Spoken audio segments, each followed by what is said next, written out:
This is the second video of the Unit 6 test review. We're going to do the factoring portion here. So we're starting on number 6. Factor 4x squared plus 24x plus 27. This looks like a factoring by chunking kind of problem. The reason I think that is I'm looking at this coefficient from the x squared, and I see that it's a perfect square. Perfect squares are 1, 4, 9, 16, 25, 36, so on. So I know that I can rewrite this first term as 2x in parentheses squared, because 2 squared is 4 and x squared is x squared. So in this next term, if I was going to take out 2x, and I'll just go ahead and write that in parentheses, I know that there has to be a 12 in front of that, because 12 times 2x is 24x. Now the whole reason I said that we need to do factoring by chunking is because there wasn't a greatest common factor. There's no GCF between these three terms. That 27 kind of throws everything off. So I'm just going to go ahead and write that 27 right there. And at this point, to factor by chunking, we'd like to substitute out the 2x. And I usually use the variable z. I say let z equal 2x, like that. And then I substitute z in everywhere I see a 2x. So I say, all right, z squared plus 12z plus 27, like that. And at this point, I ask myself the question, well, is this an expression that I can factor? And the answer is yes. I'm looking for two numbers that multiply to 27 but add to 12. Well, those two numbers are 9 and 3. So I can factor this thing as z plus 9 and z plus 3, because 9 times 3 is 27 and 9 plus 3 is 12. Well, we're almost done. All we have to do now is take out the substitute variable and put back in the original to make this 2x plus 9 times 2x plus 3, like that. And that's the fully factored form of this original expression. Alright, let's go on to number 7. And number 7 says, factor 25x squared minus 15x minus 4. The first step is always to ask yourself, is there a greatest common factor? And it doesn't, you can't put 5 into 4, so no. But I do see a perfect square in the front here. So this looks like another factoring by chunking problem. So I'm going to go ahead and put in 5x in parentheses here, and that, if you agree with me, would mean that 5 squared is 25 and x squared is x. I'm going to do the same thing over here. I'm going to put the 5x in parentheses, and this is going to be 3 times 5x. That's how I'm going to get my 15x. And I've still got the minus 4. So I'm going to substitute out the 5x. I'm going to say, hey, let z equal 5x. And that's going to give me z squared minus 3z minus 4. And then say to myself, does that look like something I could factor? Are there two numbers that multiply to negative 4 but add to negative 3? The answer is yes. Negative 4 and positive 1. So I can factor this as z minus 4 times z plus 1. Because negative 4 times 1 is negative 4, and negative 4 plus 1 is negative 3. Alright, last step is to plug back in the original to get 5x minus 4 times 5x plus 1, which is your answer.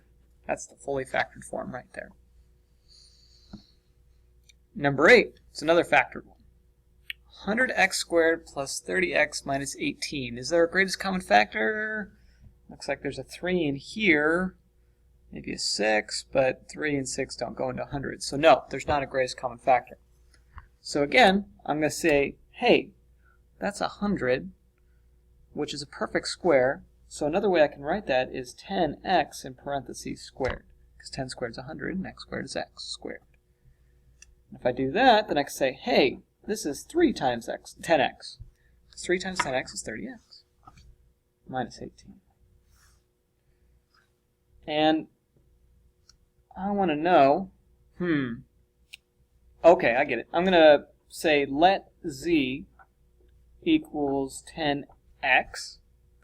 I'm going to substitute that z in to get z squared plus 3z minus 18. And I need to factor this thing. What two numbers multiply to negative 18 but add to positive 3? Well, that would be positive 6 and negative 3. So this factors to z plus 6 times z minus 3. And then the last step is to plug back in. The fully factored form is 10x plus 6 times 10x minus 3.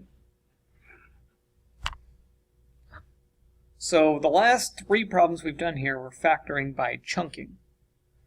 We haven't done any factor by grouping yet, so that's probably a big hint to you on number 9.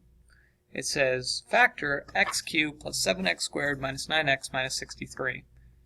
And always start by asking yourself the question, what's the greatest common factor? And there isn't one here. So what I'm going to do is I'm going to take these four terms and put them into two groups. X cubed plus 7x squared plus 9x minus 63. Just added some parentheses there and a plus sign.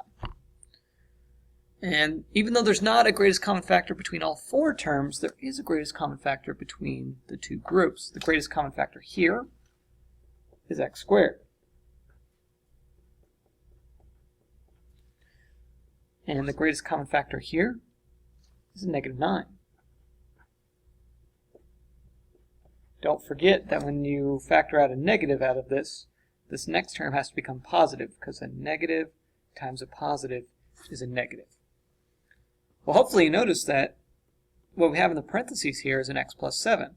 So if I was to ask you, what's the greatest common factor between these two terms, you would say, oh, well, that's x plus 7. And after you factor that out, what's left of the original two terms here? We still got that x squared, you still got the minus, you still got the 9.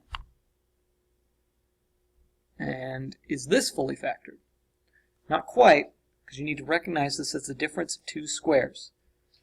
We can finish factoring this by saying, oh, well, that's x plus 3, x minus 3. That only works if this is a minus sign right here. If it said x squared plus 9, you'd be done at this step. But since it says x squared minus 9, we can take it a step further. All right, the very last one is number 10. It says factor 2x cubed minus 8x squared minus 2x plus 8. Is there a greatest common factor? Well, actually, this time there is. It's a 2. So I'm going to pull that 2 out. It's going to leave me with x cubed minus 4x squared minus x plus 4. And now this, I'm going to factor this by grouping. I'm going to keep the 2. I'm going to keep that first set of parentheses.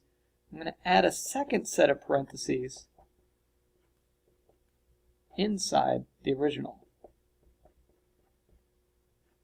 Make my two groups like that.